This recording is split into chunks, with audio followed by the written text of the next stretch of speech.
الحمد لله نحمده ونصلي على رسوله الكريم.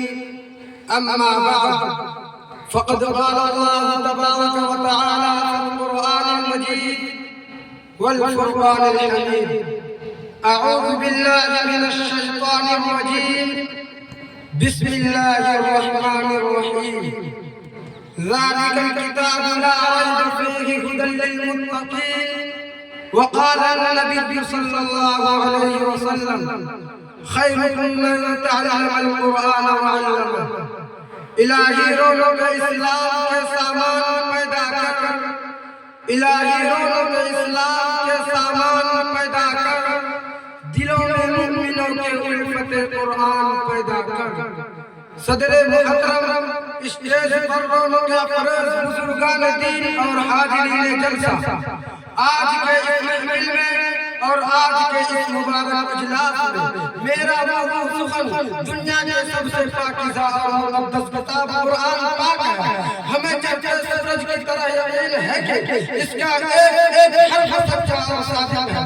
وہ قرآن پاک جس کی زبان مقدس اور بیان مقدس، جو فصاحت و بلاغت کا ٹھاٹھے مارتا سمندر ہے، جس کے متعلق ارشاد ربانی ہے. قرآن وہ کتاب ہے جس کے صادق اور برحق ہونے میں کوئی شک و شبہ نہیں، جس کے بارے میں محسن انسانیت حضور پاک صلی اللہ علیہ وسلم نے ارشاد فرمایا کہ تم میں سب سے بہتر وہ شخص ہے جو قرآن سیکھے اور سکھائے.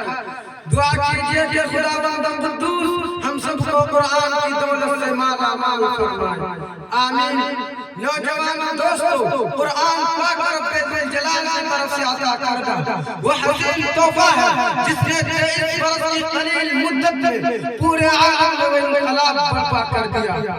بڑے سے بڑے فصحاء، بلاغاء، ادباء اور شعراء حیران و سرزر رہ گئے، جس کی آیتوں کو سن کر پتھر دل موم ہو گئے. دوستو، یہی وہ قرآن ہے جو رہتی دنیا تک کے انسانوں کے لیے سراپا ہدایت و رحمت ہے. یہی وہ قرآن ہے جس نے رسول کی رسالت کو اعزاز بخشا. یہی وہ قرآن ہے جس نے پسمردہ قلوب کو تاثری بخشی. ہاں، یہ وہی قرآن ہے جس کی برکت سے جنات و شیاطین کا آسمانوں پر جانا بند ہوا. یہی وہ قرآن ہے جس کی برکت سے عزت و رفعت کے شامیانے گر گئے. یہی وہ قرآن ہے جس کی بدولت محبوب حقیقی کی رضا نصیب ہوتی ہے. یہی وہ قرآن ہے جو سچائی اور امانت داری کا درس دیتا ہے. یہی وہ قرآن ہے جس کی برکت سے حضرت عمر فاروق رضی اللہ عنہ کو ایمان نصیب ہوا. یہی وہ قرآن ہے جس کی نظیر پیش کرنے سے ساری دنیا عاجز و خاصی گئی. یہی وہ قرآن ہے جس کا محنت پیش کرنے سے عرب کے فصیح و بلیغ زبان دانی کا دعویٰ کرنے والے نے گھٹ گھٹ دی. یہی وہ قرآن ہے جو ضلالت و گمراہی کی دلدل میں پھنسی ہوئی انسانیت کو رشد و ہدایت کا پیغام دیا. یہی وہ قرآن ہے جس کی حفاظت کا وعدہ خود خالق کائنات نے فرمایا. یہی وہ قرآن ہے جس کی برکت سے اجڑے چمن میں بہار پیدا ہوئے. یہی وہ قرآن ہے جس کی تلاوت میں دلوں کے واسطے فرحت و بشاشت کا سامان ہے. محترم دوستو، آج اس قرآن پاک کو فضول سمجھا جاتا ہے، اس کے الفاظ رکھنے کو حماقت بتلایا جاتا ہے اور کہا جاتا ہے کہ اس کا رکھنا اور پیسنجر کرنا محسود ہے.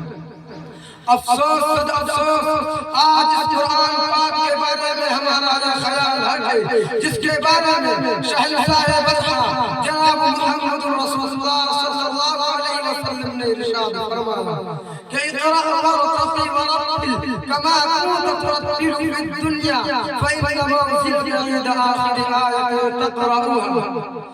قیامت کے دن حافظ قرآن سے کہا جائے گا قرآن پڑھتا تھا اور جنت کے درجوں میں چڑھتا تھا اور ٹھہر کر جیسا کہ دنیا میں ٹھہر کر پڑھا کرتا تھا. بس میرا مقام ٹھکانہ وہی ہے جہاں آخری آیت میں پہنچو. یاد رکھو، یہ قرآن پاک دنیا کی سب سے بڑی نعمت ہے. یہ زمین و آسمان، چاند، سورج، ستارے کو اس نعمت کا مقابلہ نہیں کر سکتا. یہ قرآن پاک رب کائنات کا مقدس اور عظیم کلام ہے، اور کیوں نہ ہو کہ جب کہ اس کا اتارنے والا امین، جس کے ذریعے اتارا گیا وہ بھی امین، جس ذات پر نازل ہوا وہ بھی امین، جس مقام پر نازل ہوا وہ بھی امین، جس مہینے میں نازل ہوا وہ تمام مہینوں سے افضل، اور جس رات میں نازل ہوا وہ ہزار مہینوں سے بہتر۔ اللہ کا یہ مقدس اور پاکیزہ کلام تمام کلاموں سے افضل اور برتر ہے۔ حدیث پاک میں آتا ہے کہ فضل کلام اللہ علی سائر الکلام کفضل اللہ علی خلقہ۔ اللہ کے کلام کو سب کلاموں پر ایسے فضیلت ہے جیسے کہ خود تعالیٰ شانہ تمام مخلوق پر اللہ کا بلاوا، خدا کا پیارا نبی صلی اللہ علیہ وسلم نے ارشاد فرمایا کہ جس نے قرآن پڑھا اور اس پر عمل کیا، اس کے والدین کو کل قیامت کے دن سورج سے بھی زیادہ روشن تاج پہنایا جائے گا۔ غور کرنے کا مقام ہے، جب والدین کو اس قدر انعام سے نوازا جائے گا تو پھر پڑھنے والے کا مقام اور مرتبہ کا کیا عالم ہوگا۔